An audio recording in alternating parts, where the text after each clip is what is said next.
Hello, hello, and welcome to episode 155 of the Compassion and Cucumbers podcast. I'm Christine. And I'm Sam. Hey, welcome to a holiday weekend. We hope you're enjoying if you're in the U.S. And I think maybe Canada also celebrates Labor Day. Not positive on that, but I'm not sure. It was Labor Day weekend, and I hope you had a happy Labor Day. Hopefully that day reminds you that we should be supporting labor unions, especially in today's economy, and workers' rights. Absolutely.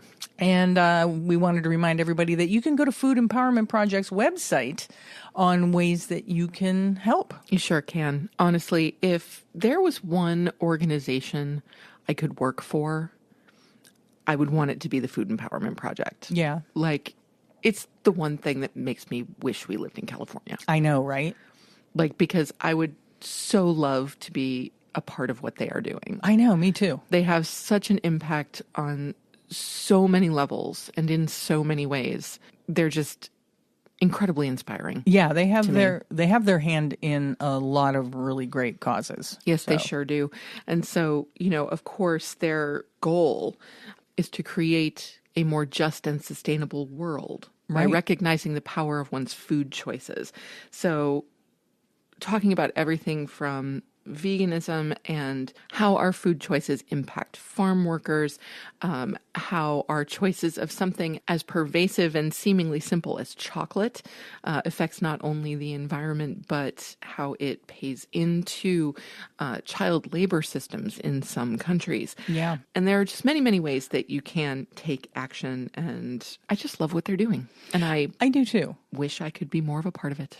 Yeah, I do too. So on this Labor Day, let's please try to remember all of the workers who didn't get the day off, the workers that are putting food on our table, and many other things. Absolutely. Right? Mm-hmm. So there's that. Here's what's coming up on today's show. In our Noteworthy segment, columnist Miss Manners addresses a vegan issue, so we'll be talking about that. Our main topic today is a PETA billboard featuring a prominent supporter of the organization who just happens to have a slaughterless dairy farm. Yeah, but before we get into all that, let's talk a little bit about what we've been up to. It was back to school week. Yeah, it's back to school week for Sam. The semester is now in full swing. It was a fabulous week. Honestly, I can't remember a better, more energized, more positive first week of classes in a long time. Yeah, that's great. Oh, it was. It was just awesome. So, seeing all of my students again and getting to know our new students is always a blast. Yeah. And everybody just seems, happy and healthy and ready to get started. Man, you can't ask for much more than that. You really can't. That's great. Yeah, it's pretty great. Yeah. I don't have all that good stuff going on. I injured my knee. You did. Yeah. I got back into, I have this little project I started, and the project is called Operation Chub Be Gone. Where I'm getting back into more physical activity. And, I was doing my 3 miles every day for about 2 weeks. And then my right knee started hurting kind of badly. And I think Sam knows a lot about knees and stuff as a dancer. I do. She knows a lot about body parts. So if I have a body part that's hurting, she can usually tell me if it's something I need to go see a doctor or if it's something that I probably just need to rest. And so you think it's probably some kind of patella tendonitis or something like that? Yeah, I think probably just what you're describing. Yeah. Because it sounds like it's not internal. Your knee doesn't feel unstable. No. It's just a little bit sore and tweaky. Yeah, it was like a sharp pain. Yeah, so it's probably a tendonitis of some kind. Yeah, it's getting better. I have almost no pain in that knee today, so I'll get back at it, but I'll take it easy. And I just want to congratulate you for actually taking some time to rest it, because you're not good at that. No, I was pretty bummed because, you get into a rhythm and you're motivated, and then, you know what I'm saying? Absolutely. So, yeah, a little bit of a setback, but Operation Chub Be Gone will not stop. Okay. I support that. Hey, we have a recipe this week. We do. Yeah. And it's a spectacular one. So here is this week's Vegan Cookbook Challenge recipe of the week.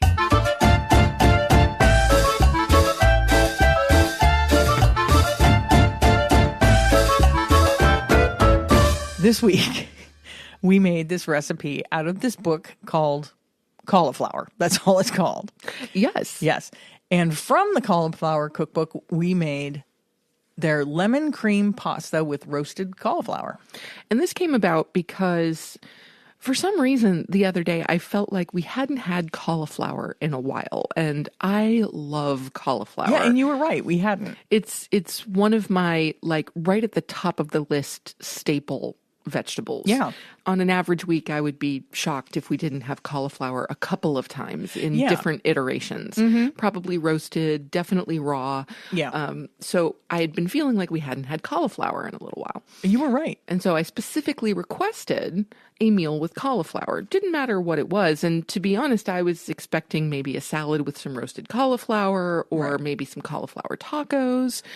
But Christine went above and beyond with this recipe and came out with this gorgeous lemon cream pasta with roasted cauliflower. This book is not a solely vegan cookbook. This book, I think we got it at like Ollie's Bargain Outlet or something. We did. It's one of those books that doesn't have an author. It's just a bunch of recipes. I think it came from China. It's not available on Amazon anymore. I did find a link where you can get it used from a site, and I'll include that link if you want to check this book out. Because almost all the recipes, if they're not already vegan, super easy to veganize. Actually, this recipe in particular was not vegan. It called for milk. And so I just used plant milk, of course, because you make like a roux and make a cream sauce. And it turned out great, lemony, and it really did. Yeah. First of all, just the really sharp hit of citrus in the sauce, and of course from the lemon zest that you put on top of it, was just so refreshing. And I love citrus in just about any form. Yeah. So this was really great. But also the fact that the cream sauce was not heavy. No. That's one of the things that I tend to struggle with a little bit with cream sauces. Like if you're talking about an Alfredo or something like that. Yeah, it wasn't like that. Tends to be a little too heavy, too fatty for my taste. Yeah.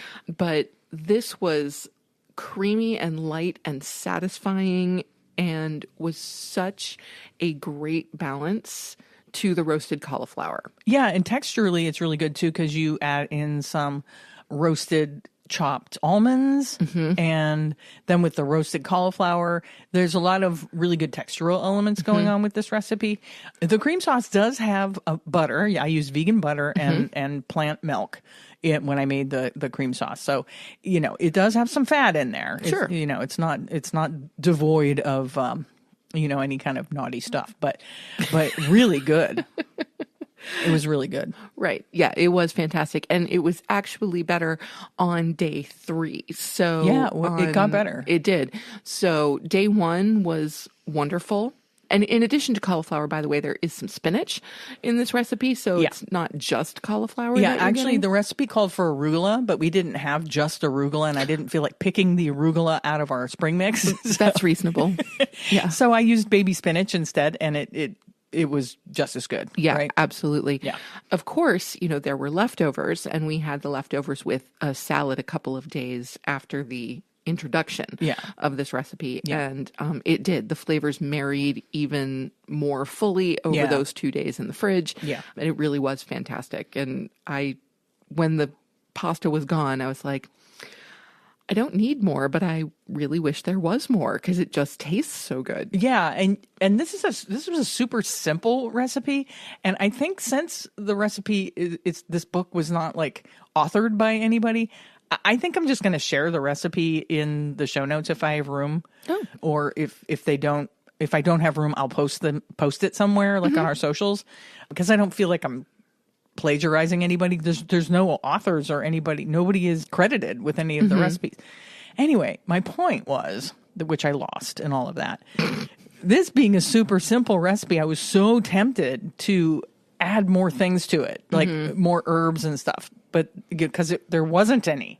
It was like salt and pepper and lemon And, there was some red pepper flakes you add in at the end, and you add the lemon and the lemon zest right at the end.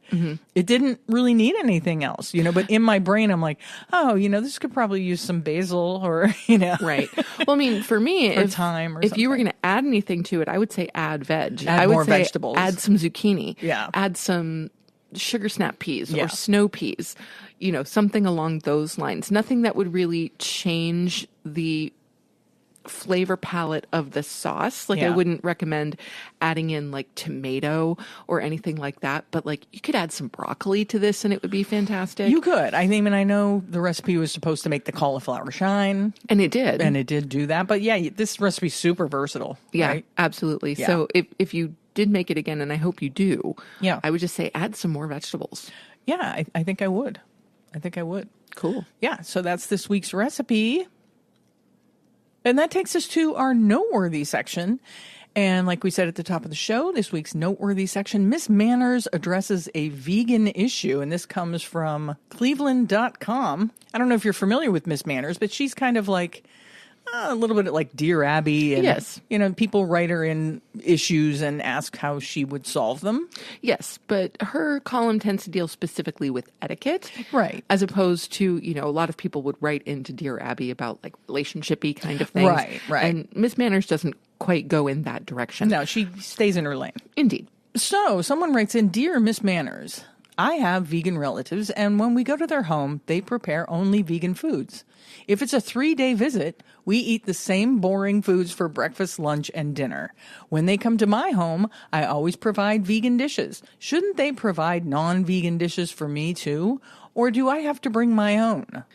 Gentle reader, sorry, but your turnaround does not work here. That is because a moral issue is involved. If your relatives believe it is wrong to kill living things for food, you would be asking them to violate this by providing such food for you. You do not violate any such principles when you provide vegan food for them. And bringing food they consider morally objectionable into their house is not the solution. What about a host's obligation to please their guests? Nope. Again, not at the sacrifice of their morals. Still, Miss Manners would like to be helpful. You can get temporary relief by being a good guest, and one way to do that is to relieve your hosts of the work of at least one meal. Locate a restaurant nearby that serves both vegan and non-vegan food, and take them out. Another way is to relieve them temporarily of your company. No matter how much hosts like their guests, they also like to have a few minutes to themselves. So identify a time when they have not made plans. Say, we thought we'd just take a little drive around, and head for the nearest hamburger joint. Head for the hills. Please don't head to the nearest hamburger joint. Well, I mean, I wouldn't recommend that either, but from my perspective, I think that Miss Manners' advice is quite solid. Right. No, I agree with most of everything that she says. And I wonder, since the person who wrote in only generalized what they were eating, these same boring foods for breakfast, lunch, and dinner, I have to wonder if their host was concerned about them not liking more extravagant vegan dishes and they made maybe more bland food, like maybe just a pasta dish or... I actually am treating that particular statement, if it is a 3-day visit, we eat the same boring foods for breakfast, lunch, and dinner, I highly doubt that that's actually true. And it's only... That you would eat the same thing for breakfast, lunch, and dinner for 3 consecutive days. I don't buy it. Maybe. I mean, it's hard to say. Like I said, it could be a case where the guests maybe aren't very experimental or adventurous where food, like maybe they won't eat tofu, maybe they won't eat some things, or maybe their host is afraid that they won't eat some things. And so like when we have family over, I often just make like a baked ziti and some vegan meatballs, and if you had that for 3 days in a row, you might be like, enough with the baked ziti already. But you wouldn't have it for 3 days in a row. I wouldn't. Because one, you would communicate with your guests. And number two, you would be sure to provide some variety. So if this is the host fearing, and I'm putting fearing in air quotes, that their guests are not particularly adventurous, then I would say that the host needs to communicate with their guests a little bit more clearly. Yeah. If the guests are saying vegan food is gross and boring and we won't try anything, then that's not the host's problem. That's true. That's totally true. Yeah. That's just the guests being difficult. Yeah. And Miss Manners is 100% correct when she says the turnaround doesn't work that way because on one side it is a moral issue and an ethical issue. And on the other side, it's just they don't want to eat vegan food. That's right. You know? And so I would not expect a non-vegan relative to clear out their fridge and their pantry of animal-based foods that they eat on a regular basis. When you went to their house, right? If I were going to their house. Sure. But non-vegan members of our family also know that if they're coming to our house, with the very small exception of a few things for Lucy, when she's here for a stretch of 2 weeks, and we're talking vanilla yogurt raisins and things like that. Yeah. With only that exception, if they're coming up for a weekend, they're going to eat vegan food in our house. If we go out, they're welcome to eat whatever they want. Right. And that is, giving that advice that they relieve their host of cooking a meal or two by going out and eating. Yeah. I mean, why didn't they think of that? Why didn't they just say, hey, why don't we go out, you know? Yeah. It's very simple. Yeah. But I agree. When it comes down to an ethical issue, you can't... Well, okay, not can't, because of course you can. It is possible. But you shouldn't ask your host to set aside their ethics for your taste buds. Yeah, absolutely not. It's quite simple. And so, you know, while we might take some small objection with Miss Manners saying, you know, head for the nearest hamburger joint. Yeah.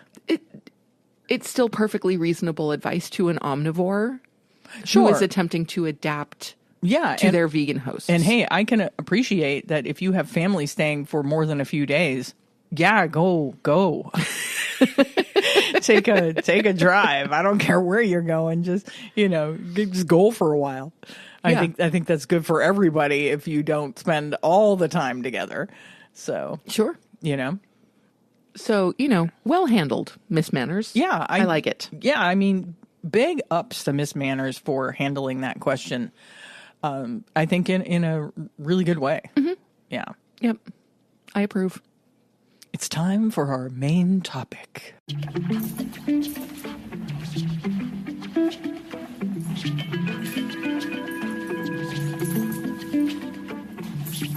All right, this week's main topic it's a little contentious for me because we're going to be talking about somebody who I respect immensely as a musician.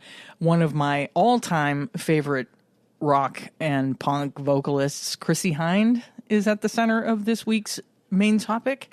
Recently, PETA made a post on their social medias highlighting a billboard with Chrissie Hynde on it and a quote from Chrissie Hynde on it. And their post said, rock legend Chrissie Hynde is teaming up with PETA to remind everyone to stop pretending and realize that when you eat meat, someone dies. And so in the picture, there is this, it's a huge billboard. It's got a picture of a calf, and it says, don't pretend. If you eat meat, the little guy dies. And then, of course, it's got a picture of Chrissie right there on the billboard. This prompted Chrissie Hynde. Well, hang on. That's not the only thing that the billboard says. Oh, what else does it say? The billboard also says, please go vegan. Oh, right. At the bottom, it says, please go vegan right next to her picture. But Chrissie Hynde herself is not vegan. She is not. And so their post prompted a statement from Chrissie Hynde on her social media. Do you want to read the statement? Sure, happy to. Hi, all. As you know, I have always supported the PETA organization. We've set up PETA tables at our gigs, and I hope you've met our wonderful PETA volunteers.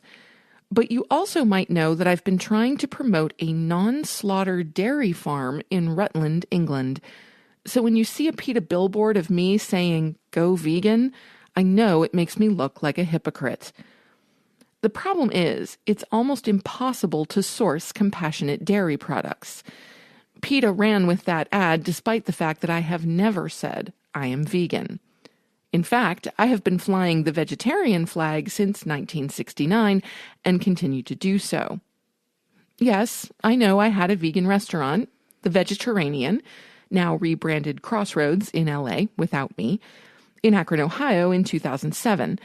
Again, that was because it was impossible to source compassionate dairy products in Ohio at the time. Probably still is. If you want to know more about Ahimsa farming, you can go to the Ahimsa website at ahimsamilk.org. I was hoping to be part of Farm Aid again, but promoting compassionate farming, i.e. non-slaughtered dairy farms in the States, is going to be a tough challenge, and I'm not sure Farm Aid will even want me now. My only message has always been, don't eat meat and try to promote compassionate farming whenever possible. Supporting your local organic communities and being kind to your fellow creatures is the first step. And remember, all the strongest mammals on Earth are vegetarian. I guess Chrissie felt like she better put something out there before things start coming back at her. Well, that seems reasonable, and I definitely give her points for getting out ahead of it. Oh yeah, for addressing it. Yeah. Yeah, and telling people where she stands on the vegan vegetarian spectrum. Right. And I also think it was actually pretty irresponsible of PETA to use her image next to "Please go vegan" when she herself has never claimed to be vegan. Yeah, I don't know if they didn't clear that with her or her people before putting I'm that thinking sign there out, was probably some miscommunication there. Yeah. So I don't see it as hypocrisy on her part. No, I mean, it is a quote. It's a quote. And she doesn't deny that she has made that quote about the little guy dying. Well, right. Right. But she hasn't claimed to be vegan. Right. So that's what I'm saying. I'm not talking about the little guy because as a vegetarian, she's, of course, trying to stop the slaughter of animals for food. Yes, and also trying to seek out and source, and I'm going to use air quotes here, compassionate dairy, like she says.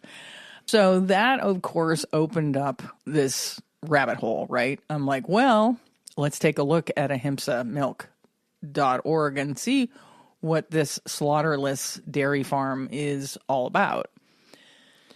So the word ahimsa is Sanskrit and means nonviolence. Yeah, I think we've spoken of that in the past. I'm sure we have. It's a principle that carries through Hindu and Buddhist and yogic traditions and is one of the core tenets of those belief systems.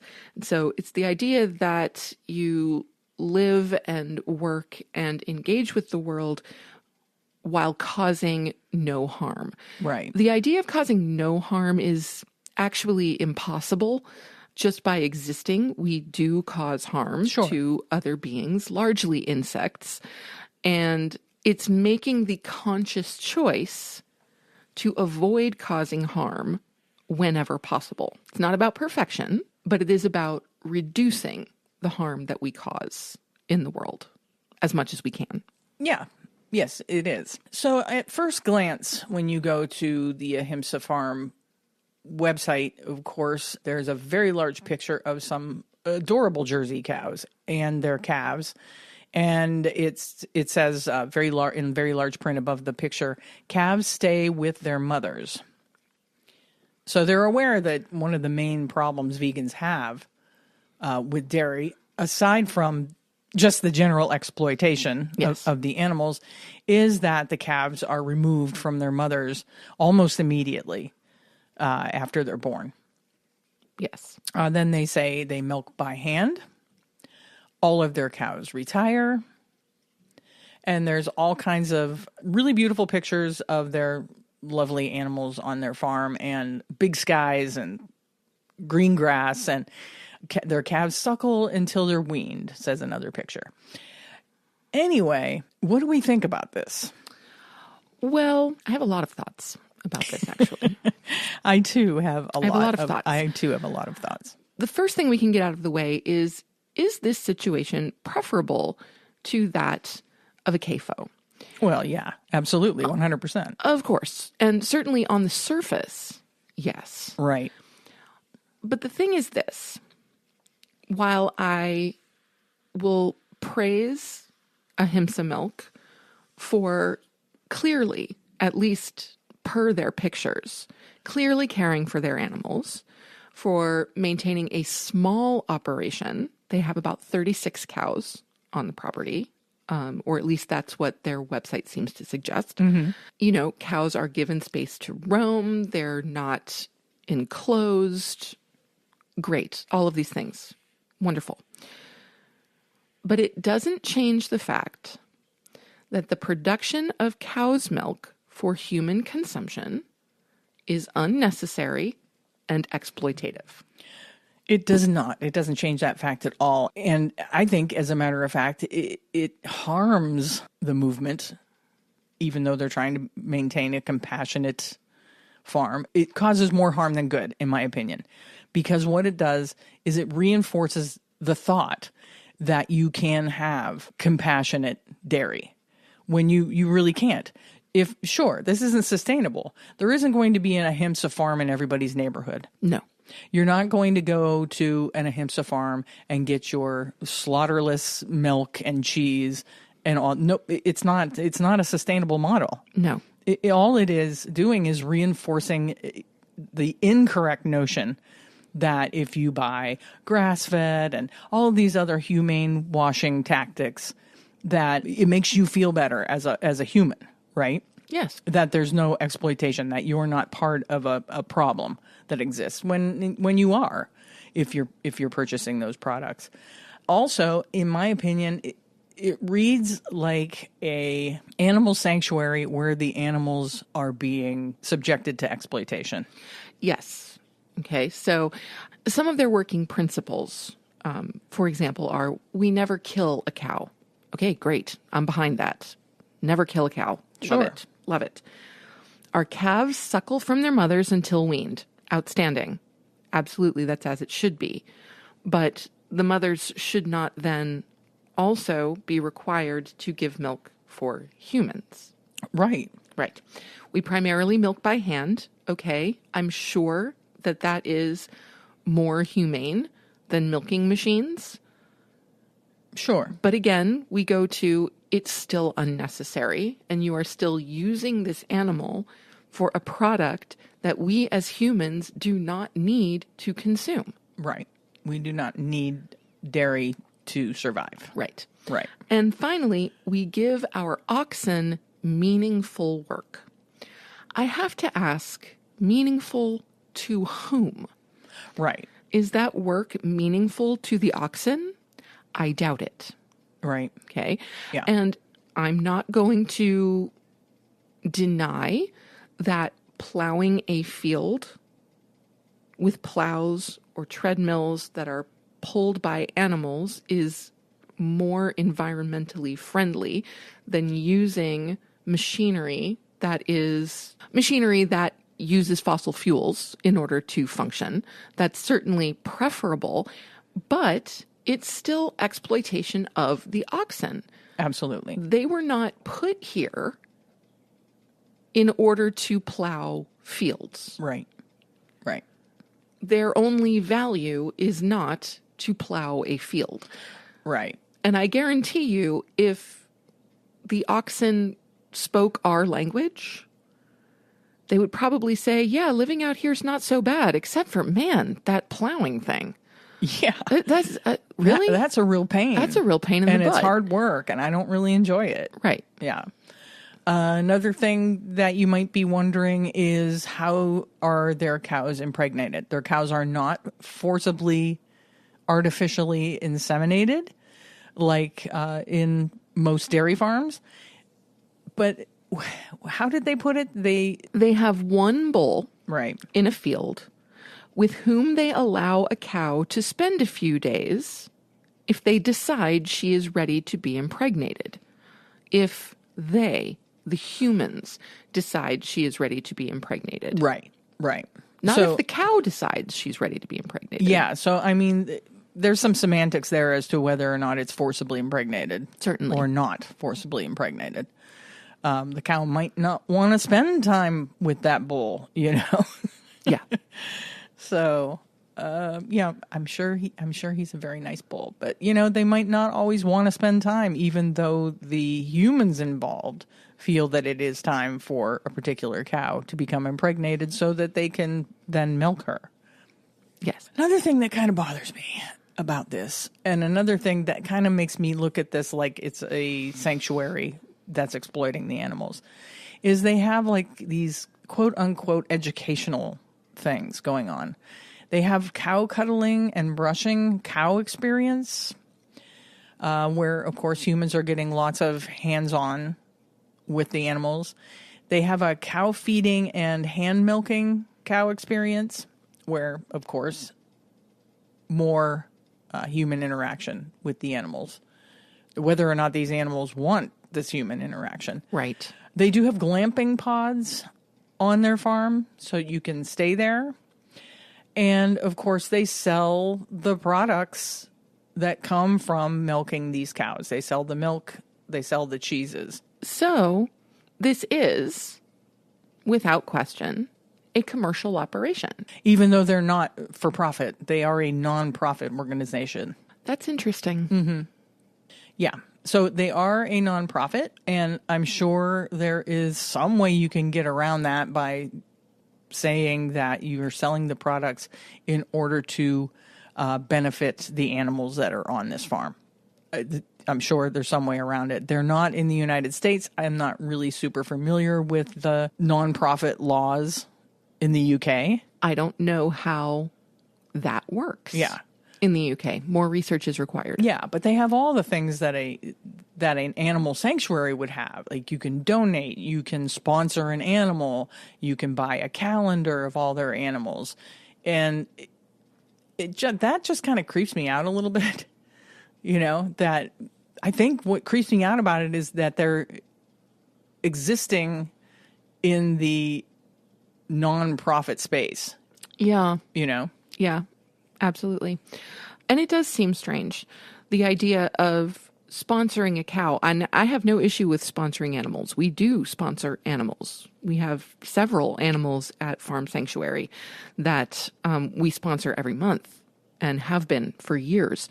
And I have no issue with that at all. But the idea of sponsoring a cow so that she can be exploited and used for her milk. Yeah. That, to me, there's a disconnect there. Yeah, there totally is. And don't get me wrong. If all of the dairy industry as a whole went this model, which I know is completely unsustainable. Right. But living in a dream world, if every dairy, every CAFO abandoned everything that they're doing and adopted this model so that every small town and community had an Ahimsa farm, I might look at this a little differently.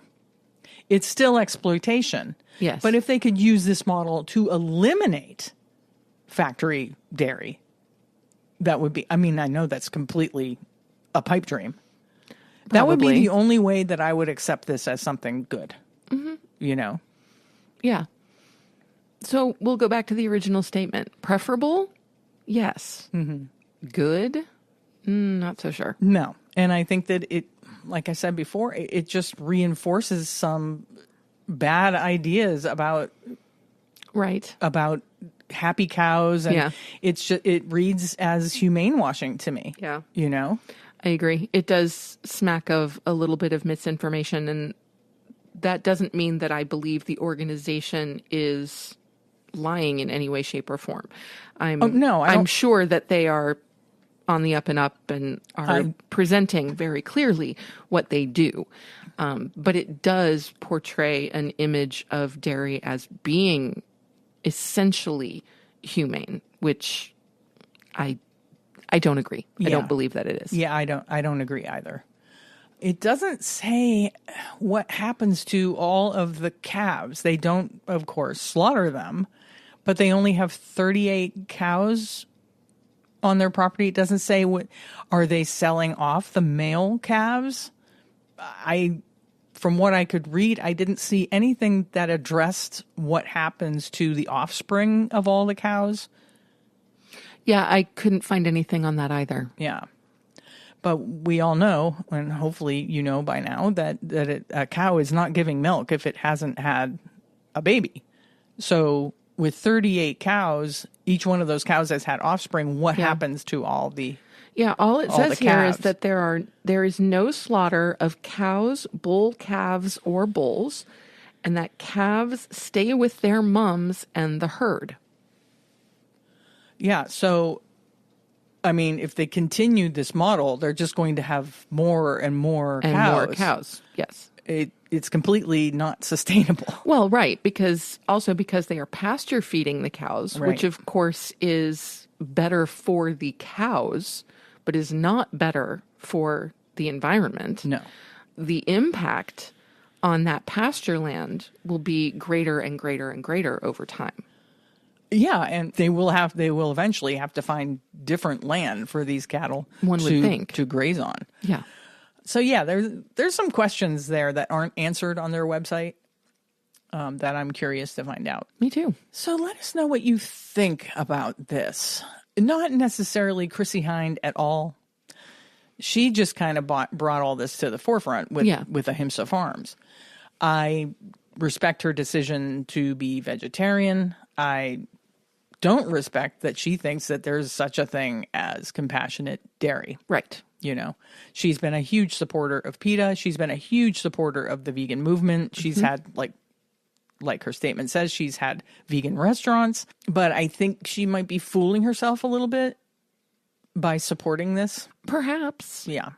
And I don't know. I can't say. I'm not in Chrissie Hynde's head. Yeah, I'm not either. And I have to say, so Chrissie Hynde, as a vegetarian, does she not eat any dairy that she does not consider compassionate? And how does she do that? Interesting question. You know, and how about all the people that volunteer and work at Ahimsa? Do they not consume any non-compassionate, air quote, dairy? Right.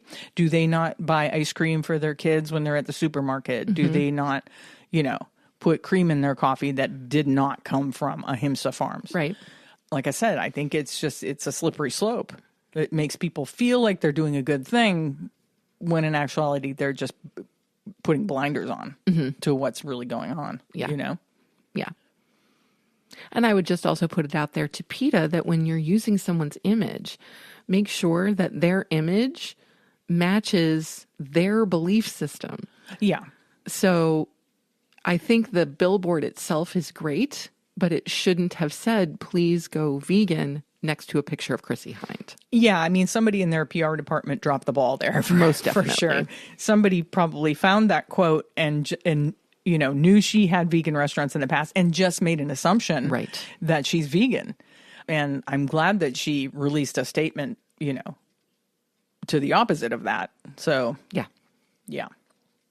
But let us know what you think of this Ahimsa farm situation. I'd like to get other opinions on how people feel about it. It's time for our assignment restaurant SOS.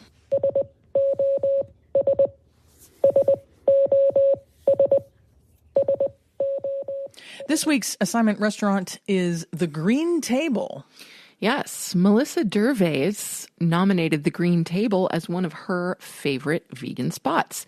They have 2 locations in the Tampa Bay area, one at 3390 Tampa Road in Palm Harbor, Florida, and one at 990 Broadway, Unit 109 in Dunedin, Florida. They also have a touring food truck, and they're working on a 3rd location. Yeah, so I mean, it sounds like veganism is alive and well in the Tampa Bay area of Florida, right? I sure hope so. That they have enough support that they can have 2 restaurants, a food truck, and working on a 3rd location. And here's their story. Staying the people's choice for the most winningest vegan/vegetarian restaurant in Tampa Bay is no easy task, but we really love it. Now, it does take a lot of dedication, teamwork, hard work, and some tears, but it is what we were meant to do. Keeping on top of it is a goal we aim to achieve each year. We are always creating new recipes, and we enjoy recreating the ones you have grown up loving. We set no boundaries when it comes to those creations, and we love it when our customers come at us with a new challenge to take on. And you can trust that we will always use the highest quality ingredients as we continue to bring you the best food in Central Florida. We truly believe that the best tasting vegan food is made with care, and we strive to make sure you not only taste, but also feel that care in each bite. We define ourselves by what we stand for: freedom for all to choose. The Green Table is a place where vegans and vegetarians, flexitarians, omnivores, and meat eaters can all gather to share in a great meal and great conversation. Our customers become family, and where there is family, there is love. So let's take a look at Green Table's menu. My favorite part. Ooh, first thing on their menu makes me happy. It's a breakfast sandwich. Foldable just egg patty, Impossible or Beyond sausage patty, cheese, Swiss or American, choice of plain, everything bagel or English muffin served with hash brown patty. Sounds good. See, now for me, it's the third thing on the list that makes me very happy. Oh, the gyro. The gyro. Seasoned seitan served on a hot grilled pita with lettuce, tomato, cucumber, onions, and tzatziki sauce. Yes, thank you. Yeah.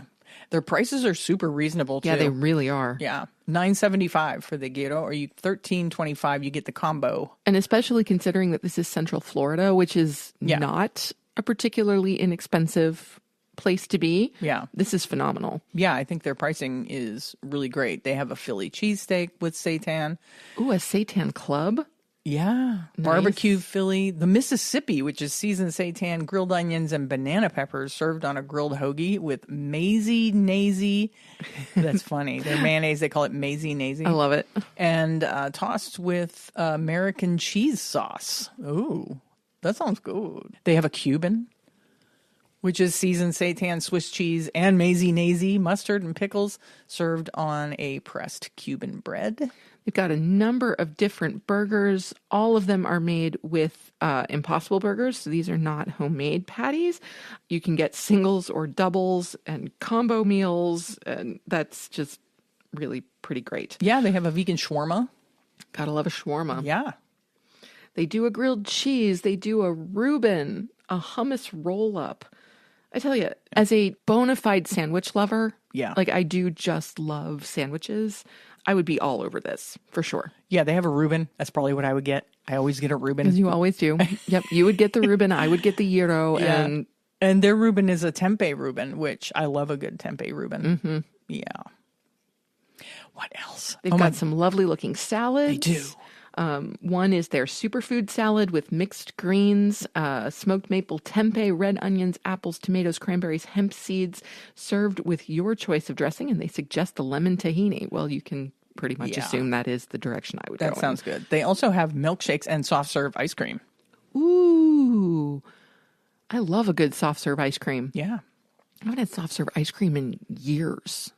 I know, me neither. It's crazy. And they have sundaes that they make with their soft serve. Nice. So good. They have all the typical beverages that you can usually get, but they also have something called the Flying Cauldron Butterscotch Beer Soda, which I think is like a butter beer. Uh-huh. Yeah. It's going to be. Would have to try that too. Yeah. I've never heard of that. It sounds like a commercial product, so. It does. Yeah. And then they have all, what you can normally get, root beer and sodas and ginseng up cola champagne. I don't know what that is. Oh, me either. No. And their sides, they have pancakes, sausage, fries, onion rings, hash brown patty, tempeh, 3 strips of vegan bacon, kitchen witchery seitan, and a slaw. Hey, I'm a sucker for a good slaw. We all know that Sam is a sucker for a good slaw. So if you are ever in the Tampa Bay, Florida area, don't sleep on the Green Table. It sounds like they have a lot of really great vegan food. Yeah, this sounds fantastic. And next time we make it to Florida, we will definitely have to do a mini road trip and check this out. Yeah, we'll seek them out. Don't forget, if you have a favorite vegan eatery, to share that with us. Let us know what you love to get there, why you love them, where they are, what their hours are, all the things. Yeah, because we'd love to shout them out. We would. Speaking of shouting out, it's time for our favorite portion of the show. Must be listener shout out time. It's listener shout out time. Just want to give a shout out to all my fans watching. I love you guys. I love you. This week's shout out goes to Jenny Curtis. We met Jenny at the Rochester Veg Fest, and after listening to our last episode, she messaged us that she totally agreed with our assessment of the drone window washing situation. Yeah. If you didn't hear about the drone window washing situation, listen to last week's episode and we'll tell you all about it. Well, thanks for listening, Jenny. It was great meeting you, and we're super glad to have you among the pickles. We are. And yeah, thanks so much for listening, Jenny. And please send us your t-shirt size and address so we can send you a Compassion and Cucumbers swag bag. You can either text us that information using the link in our show notes. Be sure to include your name, or you can email us at compassionandcucumbers@gmail.com or DM us on Instagram or Facebook. And for the rest of you out there, if you want a listener shout out, please text, email, or DM us. Let us know what you think of the show and tell us a little bit about yourself. You can also nominate someone else for a shout out. Don't forget that a shout out enters you into our Meeson Chef Knife giveaway later this year. Yes. And also don't forget that the greatest thing about doing this podcast is hearing from you. That is the greatest thing. This is true. Meeting you when we're doing live events, or getting an email or a DM from you that you listen and telling us what you like about the show, or telling us what you don't like about the show. That's what makes this worth doing. So true. So let us know you're out there. Yeah. So we can not only shout you out, but send you some free stuff to show our appreciation. Indeed. It's time for our Vegan Org of the Week, and this week's Vegan Org of the Week is Northwest Animal Rights Network. The Northwest Animal Rights Network advocates for the rights of all sentient beings, the right to choose, to be free from oppression and exploitation, by pursuing campaigns, facilitating education, and connecting Pacific Northwest organizations. Their efforts include outreach, demonstrations, litigation, and educational events. They also advocate that veganism is the best and most consistent way to respect the lives of animals. By rejecting the support of products and companies that deny them their inherent rights to live a life of freedom and fulfillment of their interests, it is the living practice of animal rights. To support them and find out more about their work, go to narn.org. And with that, I guess it's time to wrap this baby up. Go for it. I just have a few calls to action for you. Send us your favorite vegan recipes so we can continue our listener recipe series. Send us show ideas if you have things we should be talking about that we're not, and just let us know you listen. Also, please join the Agriculture Fairness Alliance's Vegan Voter Hub. We always put the link in our show notes, so click that link and join the Voter Hub. And don't forget to subscribe to the show on your favorite podcast app, and subscribe to our YouTube, and leave us a rating and a review. And with that, it's time to sign off. You have just listened to episode 155 of the Compassion and Cucumbers podcast, and there's nothing left to say but where cukes and compassion are always the fashion. On the podcast. Thanks, James. Have a great week, everyone. We'll be talking to you next Tuesday. We love you. We really do. Bye-bye.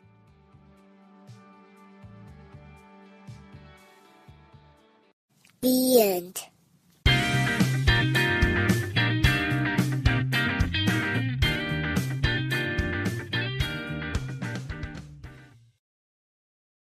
If you'd like to support the Compassion and Cucumbers podcast, well, you can do that by hopping on over to our Patreon page and becoming a patron.